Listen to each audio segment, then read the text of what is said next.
Assalamualaikum warahmatullahi wabarakatuh. Saya akan menjelaskan tentang perkembangan biologis dan kognitif pada materi selanjutnya. Penjelasan selanjutnya yaitu tentang perkembangan kognitif. Perkembangan kognitif merupakan dasar bagi kemampuan anak untuk berpikir. Menurut Ahmad Susanto, bahwa kognitif adalah suatu proses berpikir, yaitu kemampuan individu untuk menghubungkan, menilai, dan mempertimbangkan suatu kejadian atau peristiwa. Jadi, proses kognitif berhubungan dengan tingkat kecerdasan yang memadai seseorang dengan berbagai minat, terutama sekali ditujukan kepada ide-ide belajar. Selanjutnya, pandangan Vygotsky tentang perkembangan kognitif.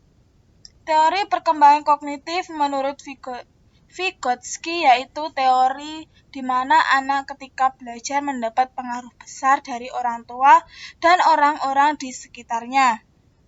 Karena anak jika diajari oleh orang tua dan orang-orang yang sudah terlatih, maka anak akan lebih memahami dan mengerti apa yang sedang ia lakukan dan pelajari.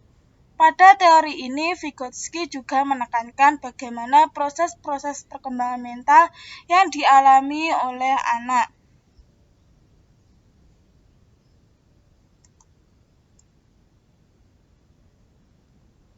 Selanjutnya, tahapan perkembangan Vygotsky ada 4.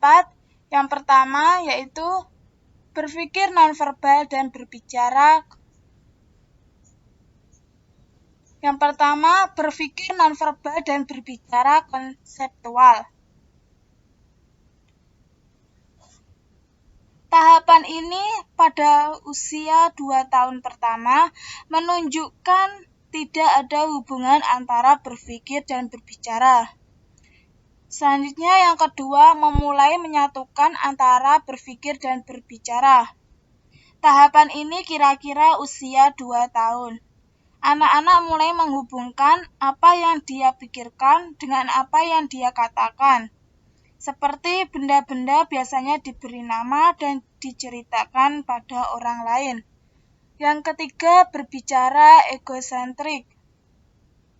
Pembicaraan anak-anak dimulai pada mengarahkan berpikir dan berperilaku. Anak-anak pada tahap ini mengumumkan apa yang akan mereka lakukan sebelum melakukannya. Anak-anak pada tahap ini berbicara dengan orang lain tentang apa yang sedang mereka lakukan. Dan yang terakhir, berbicara egosentrik menjadi rahasia. Pembicaraan egosentrik rahasia secara bertahap berubah menjadi pembicaraan rahasia. Anak-anak mulai menggunakan pembicaraan rahasia dan singkat tentang kegiatannya. Selanjutnya, konsep teori Vygotsky. Yang pertama, zona perkembangan proksimal. Zona perkembangan proksimal adalah jarak antara tingkat perkembangan sesungguhnya yang ditunjukkan dalam kemampuan pemecahan masalah secara mandiri dan tingkat kemampuan perkembangan potensial yang ditunjukkan dalam kemampuan pemecahan masalah di bawah bimbingan orang dewasa atau teman sebaya yang lebih mampu. Selanjutnya, scaffolding. Scaffolding adalah memberikan kepada seorang anak sejumlah bantuan besar selama tahap awal pembelajaran. Dan kemudian mengurangi bantuan tersebut, memberikan kesempatan kepada anak tersebut mengambil alih tanggung jawab yang semakin besar setelah ia mampu mengerjakan sendiri. Bantuan yang diberikan guru dapat berupa petunjuk, peringatan, dorongan menguraikan masalah ke dalam bentuk lain yang memungkinkan siswa dapat mandiri. Selanjutnya, beberapa implikasi teori Vygotsky terhadap pengajaran. Yang pertama, menghadirkan tugas tantangan bagi siswa dalam kerangka pembelajaran kooperatif. Yang kedua, membantu siswa memperoleh konsep dasar berbagai disiplin akademik. Yang ketiga, scaffold usaha siswa.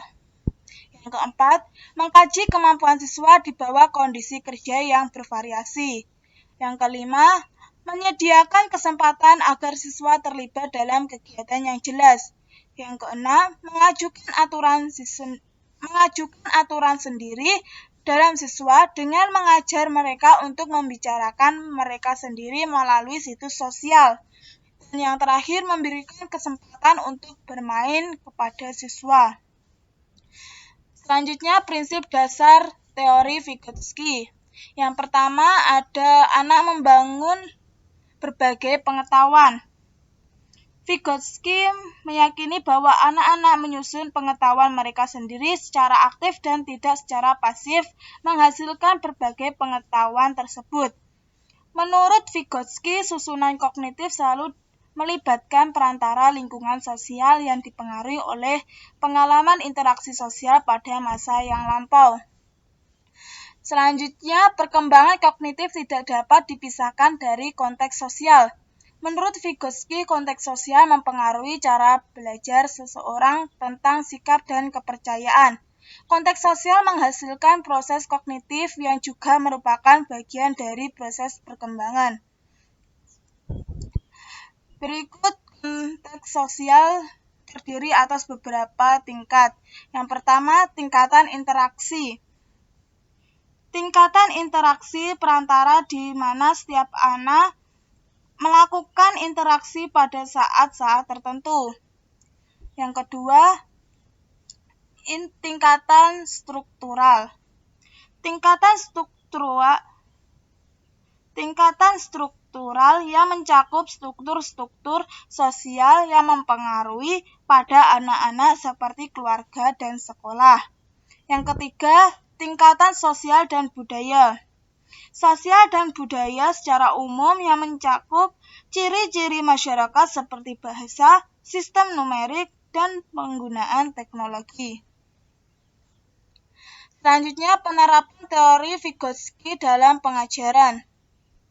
Teori pendidikan Vygotsky mempunyai dua implikasi utama, yaitu yang pertama, keinginan untuk menyusun rencana pembelajaran kerjasama di antara kelompok-kelompok anak yang mempunyai tingkat kemampuan yang berbeda. Pengajaran pribadi oleh tantangan yang lebih kompeten dapat berjalan efektif dalam meningkatkan pertumbuhan dalam zona perkembangan proksimal. Yang kedua, pendekatan Vygotsky terdapat pengajaran penekanan perancangan, dengan anak yang mengambil makin banyak tanggung jawab untuk pembelajaran mereka sendiri.